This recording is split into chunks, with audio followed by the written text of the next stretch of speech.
This is my Nikkormat EL, and it's through this camera that I got into the world of film, photography and cameras. It's a quirky heavy beast and a joy to use.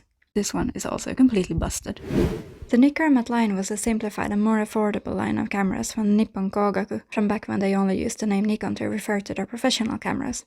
The Nikkormat EL was one of the first commercial cameras with electromechanical controls and an aperture priority auto exposure mode. It's built like a tank. If you drop it on the ground will take damage. Combined with this nifty 50, it weighs over a kilo. It's great exercise for your neck. Let's get to know the camera a little better. Here's the ASA dial. This is the lock for the film back.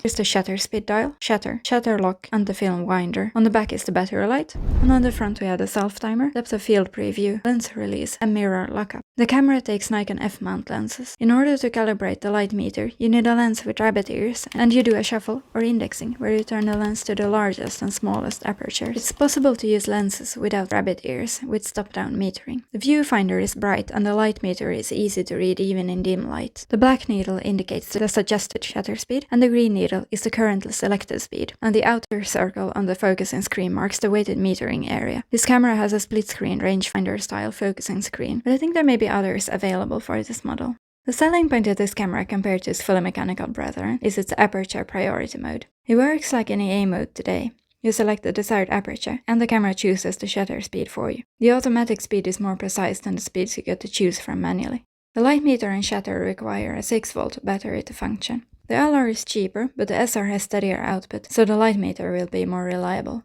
You can use the camera without a battery, just completely manual and with one mechanical shutter speed, that's 1/90th of a second. To switch on the meter, just pull out the film advance lever until you can see the red dot. No, not that kind of red dot. The camera looked very shabby when I bought it. I still bought it because I wanted a manual film camera to learn with, and this was available locally for cheap. I didn't even know it had an A mode until I googled it. It was dirty and dusty, and the light seals had decayed beyond recognition. I cleaned it up as best as I could and changed the seals. The foam in the mirror box was especially flaky, and had made its way onto the glass pentaprism. I don't want to take it apart, so I haven't cleaned it yet.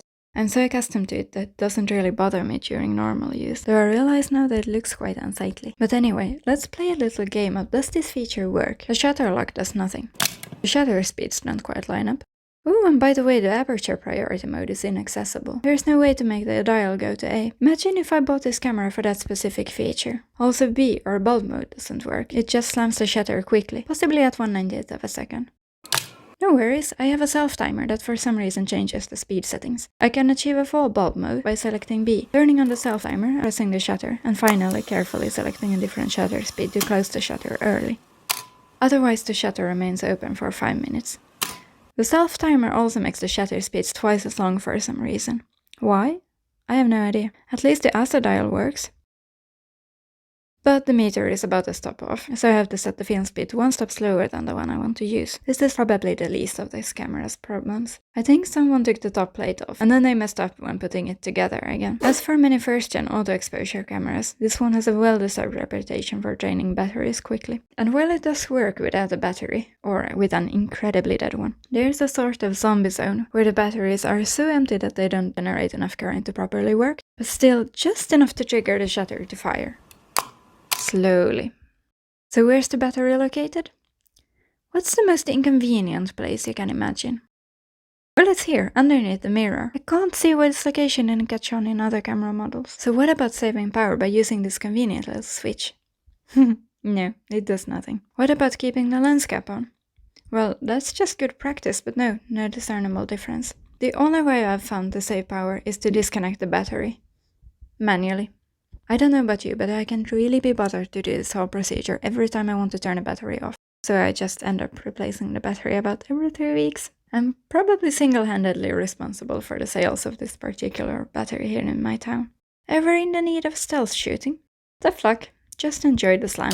You can lock up the mirror and pretend to have an uncoupled rangefinder and zone focus. It's not net or quiet, but it's not a slide without the mirror slap. Also, I find the shutter sound so satisfying. It makes me feel like I'm taking great pictures, even when I'm not. And good luck stealthing anything with this chonker anyway. While we're on the topic of mirror slapping, I'd just like to add that the sturdiness of the camera dampens the slap quite a bit. I've managed to handhold some fairly slow shutter speeds with a little practice. Not ideal, but it'll do in a pinch. Okay, so despite all the issues that I brought up, this is actually a good camera, and I'm not just saying it because I have these to compare it to. It's honestly well designed, with the exception of the battery allocation, and it's well made. From what I've read, there is not much that can be done once the electronics give out.